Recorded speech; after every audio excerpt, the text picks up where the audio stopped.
Continuamos esta jornada académica con la conferencia Enfoque del paciente con lupus eritematoso sistémico, a cargo de la doctora Estefanía Calle. Estefanía Calle es reumatóloga del Hospital San Vicente Fundación de Río Negro y de la Clínica Sommer. Además, también se desempeña como docente de la Facultad de Medicina de la Universidad Pontificia Bolivariana.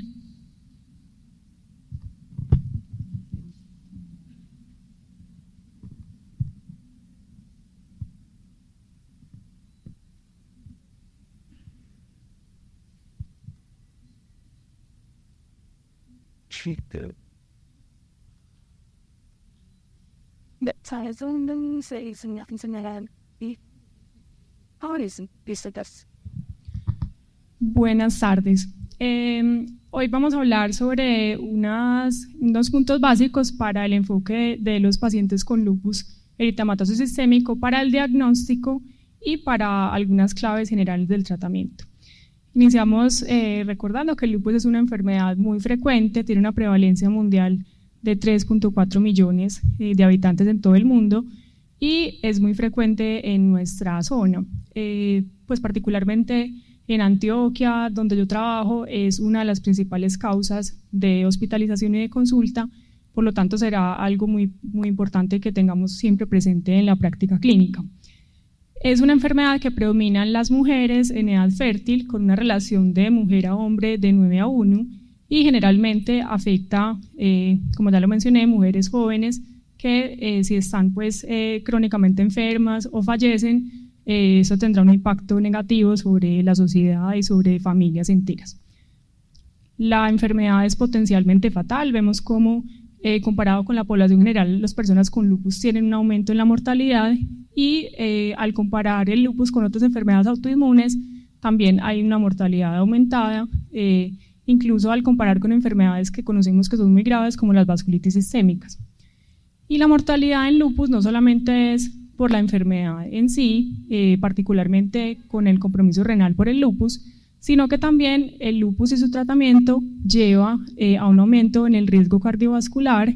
a un aumento en el riesgo de infecciones y a un aumento en el riesgo de malignidad, que también a largo plazo favorecerá que las personas con esta enfermedad tiendan a fallecer a una edad más temprana.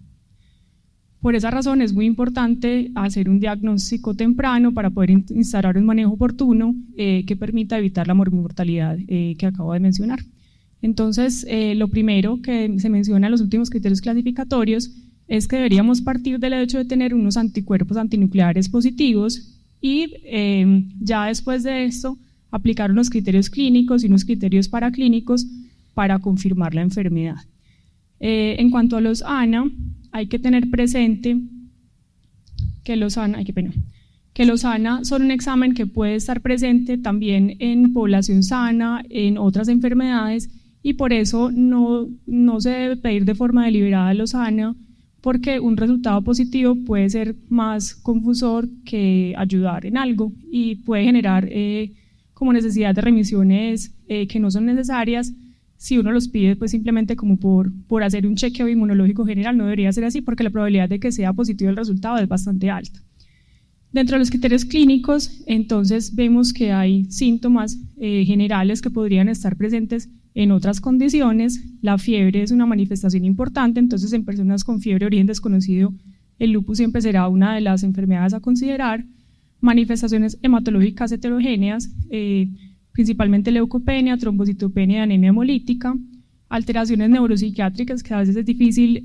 poder atribuir esto al lupus, pero está definido la psicosis, el delirium y las convulsiones como una manifestación potencial de esta enfermedad. Las manifestaciones cutáneas, que ahorita vamos a hablar más de esto, son muy frecuentes y las alteraciones en la piel son uno de los principales motivos por los cuales empieza una búsqueda de lupus. La pleuritis y la pericarditis, las alteraciones musculoesqueléticas, el dolor articular y muscular, que también esto es muy importante porque la mayoría de los pacientes a los que se les busca lupus se les inicia esta búsqueda porque consultan por un dolor, pero entonces ahí es donde es muy importante siempre hacer un buen interrogatorio con respecto a cómo es el dolor para ver si se justifica hacer los estudios para esta enfermedad. Y por último, el compromiso renal, que es la manifestación más grave, que tiene un potencial de fatalidad pues mayor y que se manifiesta por proteinuria, hematuria microscópica, deterioro progresivo de la función renal o rápidamente progresivo, y unos hallazgos histopatológicos que ahorita miraremos con más detenimiento que logran confirmar la alteración. Y dentro de los criterios clasificatorios inmunológicos están los anticuerpos antifosfolípido, tanto el anticoagulante lúpico, tamiz, como la prueba confirmatoria, pues siempre que se pide el tamiz hay que pedir el confirmatorio, los antibetados glicoproteína 1, IgG e IgM, y los anticardiolipinas IgG e IgM. Adicionalmente, el consumo del complemento de las fracciones C3 y C4 y la positividad para los anticuerpos anti-DNA doble cadena y los anticuerpos anti-SM que hacen parte de los ENA.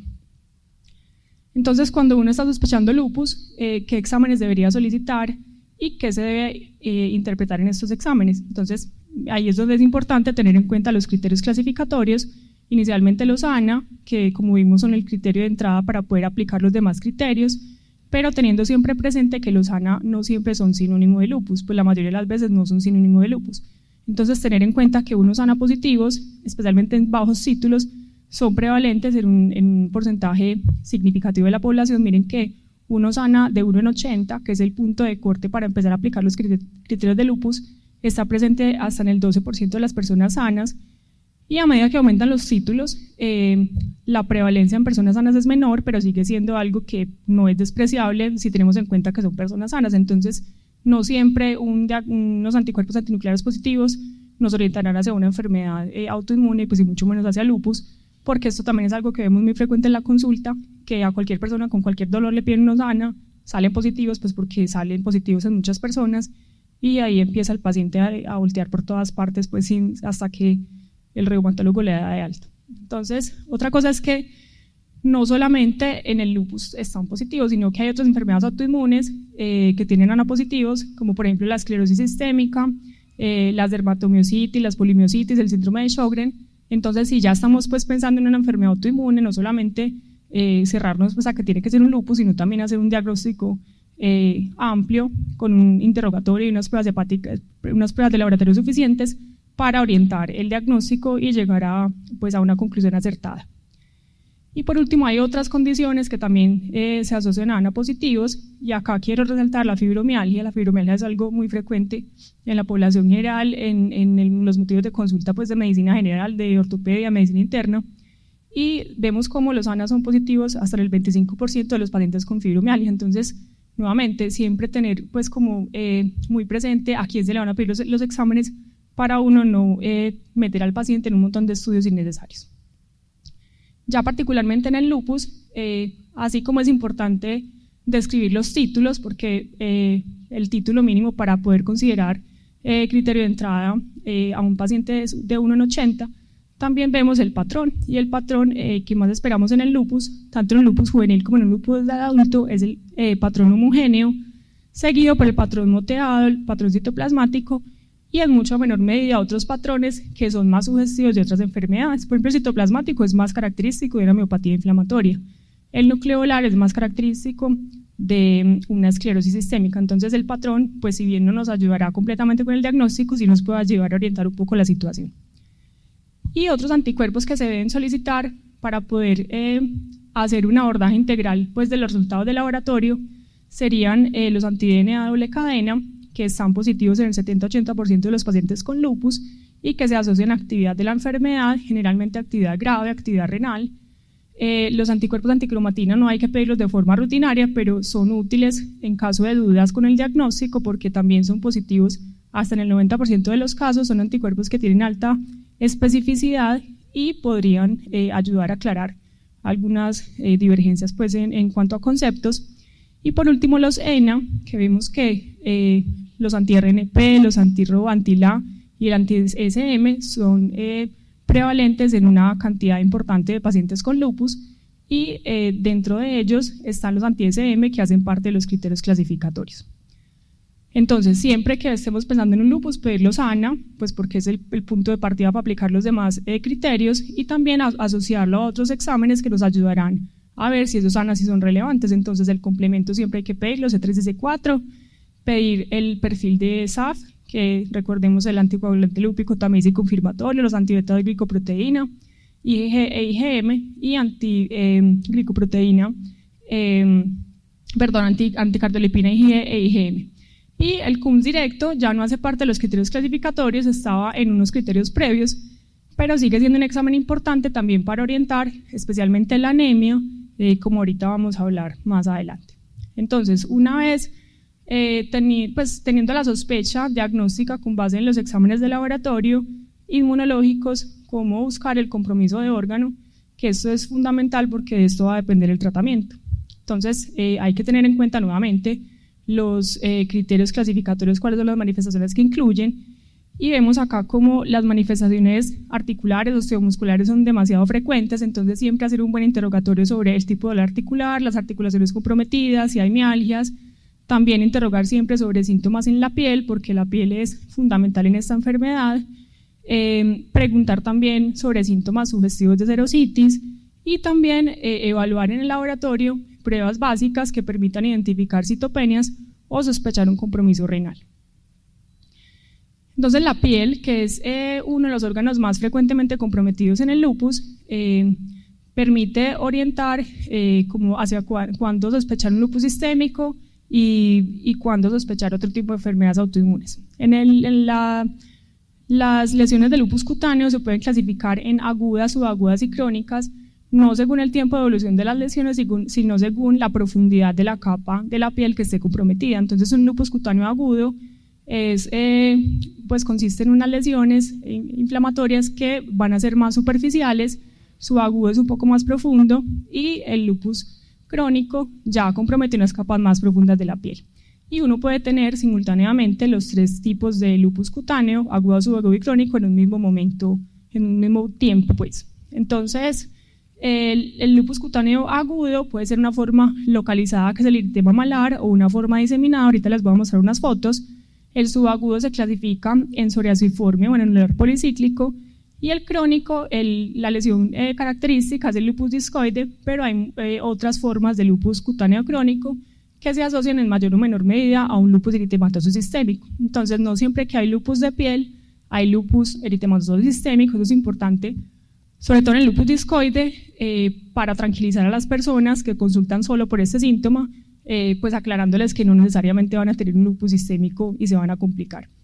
Y hay también otras manifestaciones de piel que no son específicas de lupus, que pueden estar en otras enfermedades autoinmunes, pero que también nos podrían orientar en el caso de una sospecha diagnóstica, como el fenómeno de Raynaud, el liveo reticular y liveo racemosa, vasculitis, necrosis cutánea y la vasculitis urticarial, entre otras. Acá traigo unos ejemplos de lupus cutáneo agudo. Esta es la forma localizada, que es el eritema malar, constituye el 90% de las formas de lupus cutáneo agudo, y la característica importante para poder hacer el diagnóstico diferencial es que respeta los surcos natogenianos, a diferencia, por ejemplo, de la rosácea, que es una alteración cutánea muy prevalente en la población general y que a veces se confunde con un eritema malar.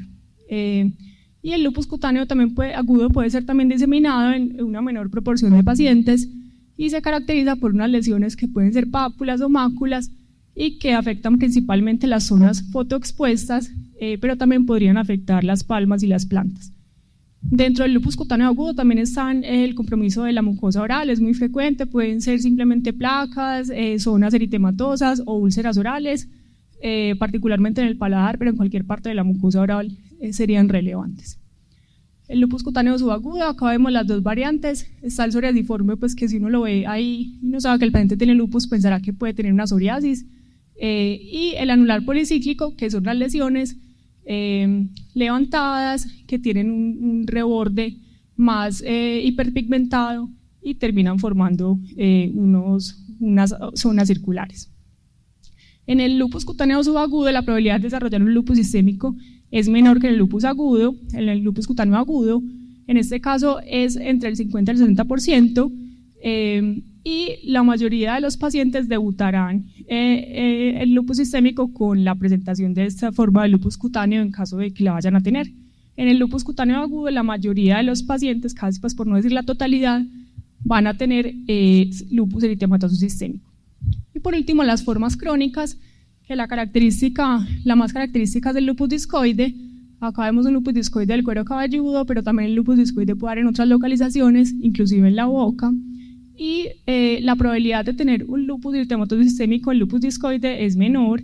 que en lupus cutáneo agudo y subagudo, y depende de si las lesiones son localizadas o diseminadas. Localizadas solamente hasta el cuello, pues la cara del cuello,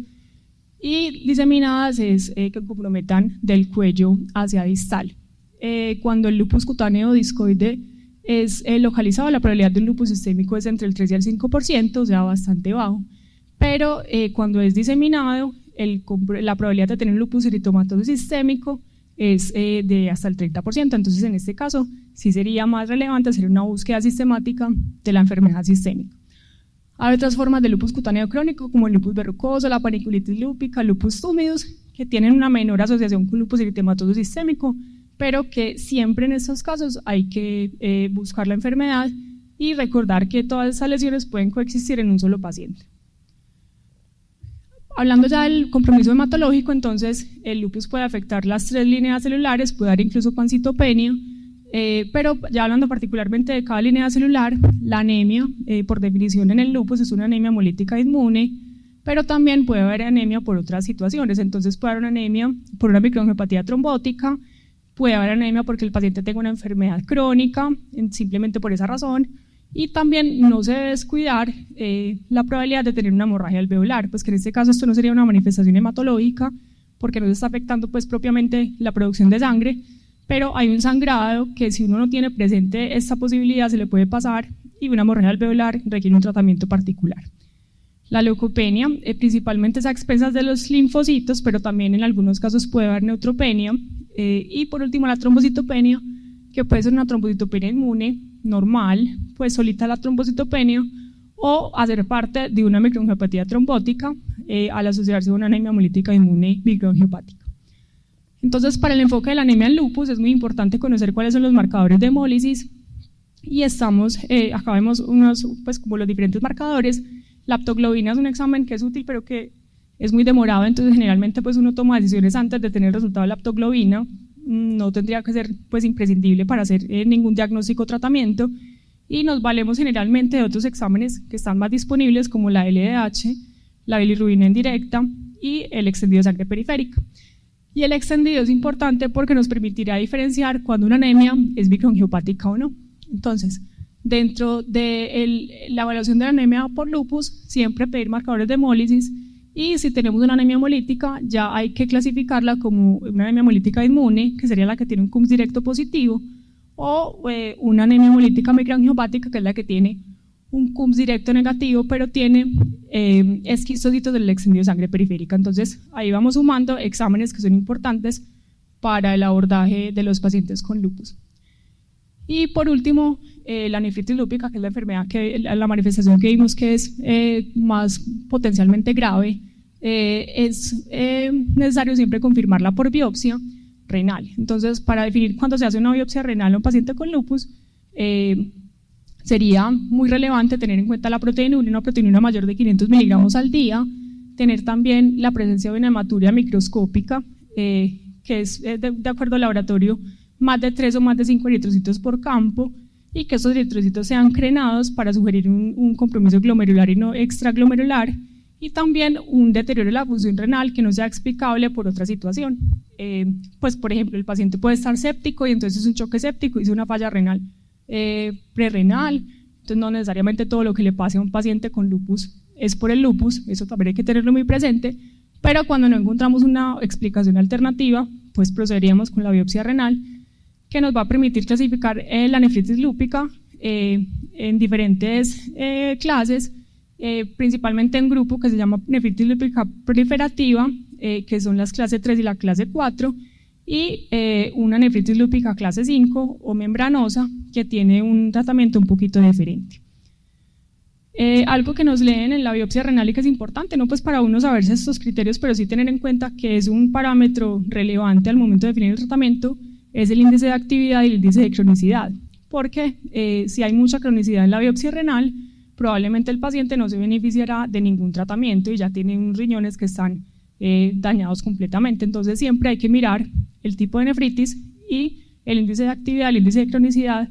que nos lo dice el nefropatólogo según estas características.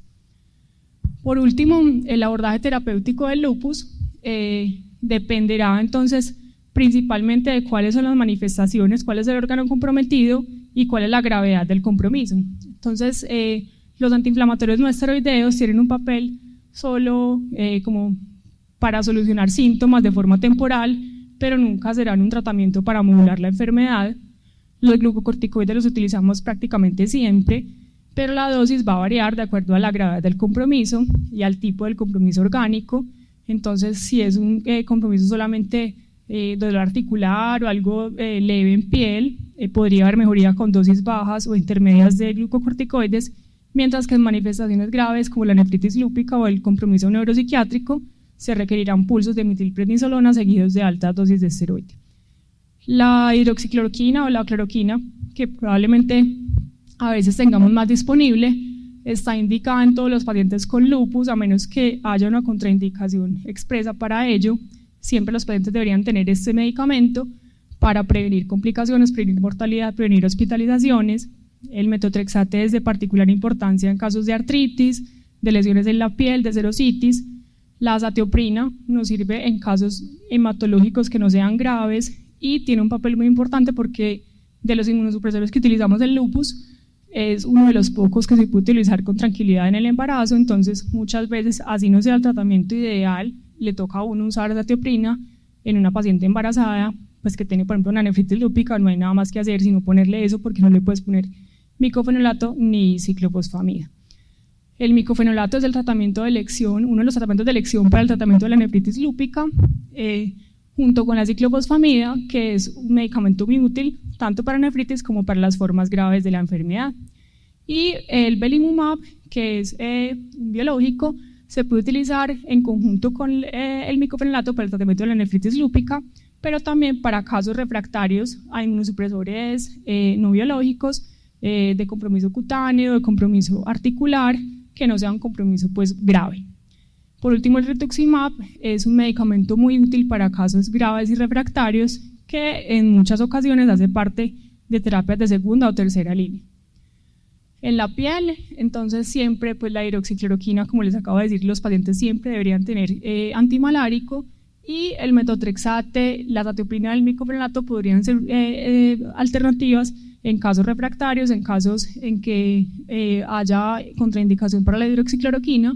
y ya en casos mucho más difíciles de tratar, el rituximab es una opción, el belimumab o incluso la ciclofosfamida. Y en la nefritis lúpica, entonces el tratamiento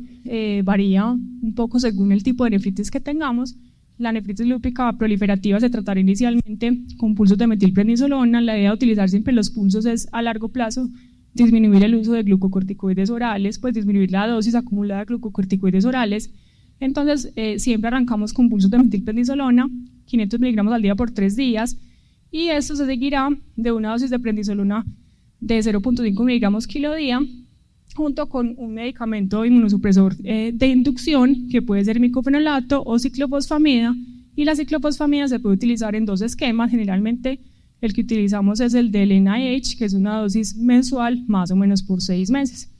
Y de acuerdo a la respuesta se podrá hacer un mantenimiento con micofenolato con azatioprina, o si no hay respuesta a esta terapia inicial, la indicación sería hacer un switch entre micofenolato y ciclofosfamida, o hacer una terapia combinada de micofenolato y tacrolimus o micofenolato y belimumab. Y en nefritis lúpica clase 5, entonces nuevamente los pulsos de metilprednisolona son importantes, seguidos de dosis altas de esteroides de 0.5 miligramos kilo día, prednisolona o su equivalente, junto con micofenolato o ciclofosfamida, o en este caso menciona que la azatioprina podría ser parte como de la primera línea, o hacer una combinación de micofenolato más tacrolimus o ciclosporina. Y nuevamente entonces evaluar si hay respuesta al tratamiento o no, y en caso de no haberla, hacer un switch de terapia, o incluso llegar a terapias más avanzadas como el rituximab, que en estas últimas guías lo ponen ya como una línea más adelante, no de entrada. Entonces, para evaluar si estamos teniendo respuesta de la nefritis lúpica, es importante siempre hacer la proteinuria en 24 horas para poder hacer una comparación, y esperaríamos que en el tercer mes haya una reducción de la proteinuria del 25%, al sexto mes una disminución del 50% de la proteinuria, y al año tener una proteinuria menor de 0.8 gramos. En caso de arrancar con un síndrome nefrótico, La respuesta puede tardar un poco más, puede tardar 6 meses más pues, que el año que vemos acá, y en ese caso uno no debería apresurarse a hacer un cambio en el tratamiento mientras la proteinura sí vaya constantemente en descenso. Uno puede ser un poco más paciente.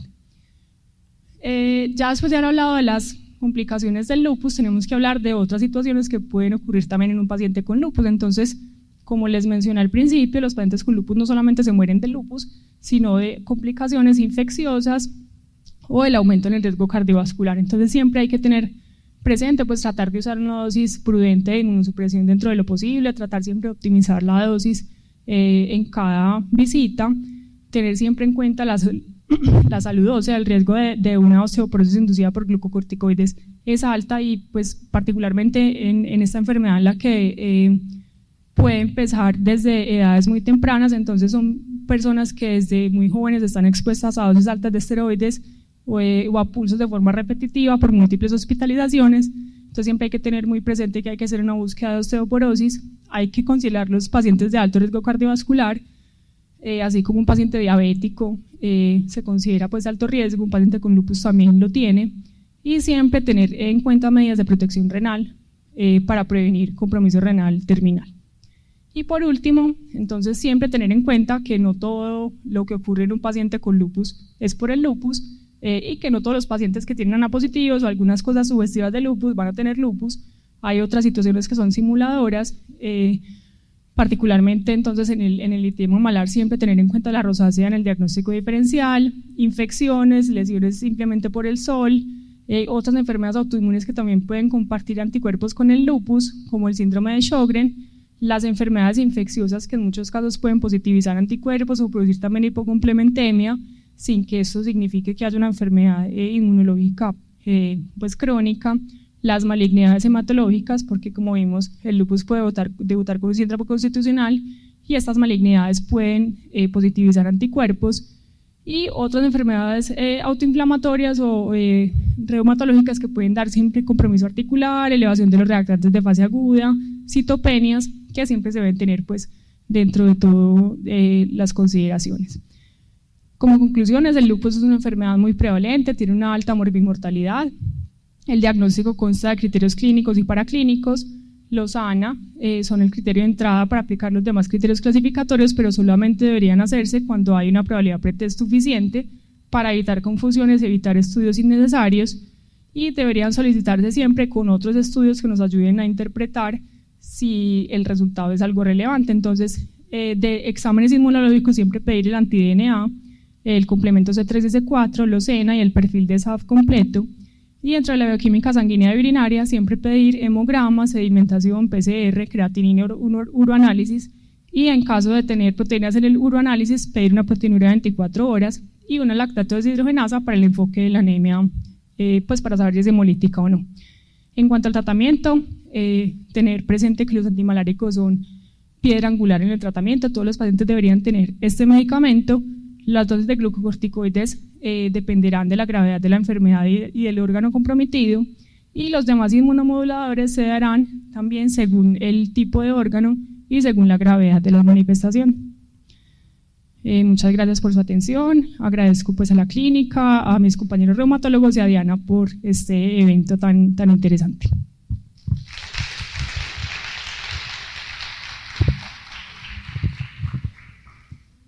Muchas gracias a la doctora Estefanía.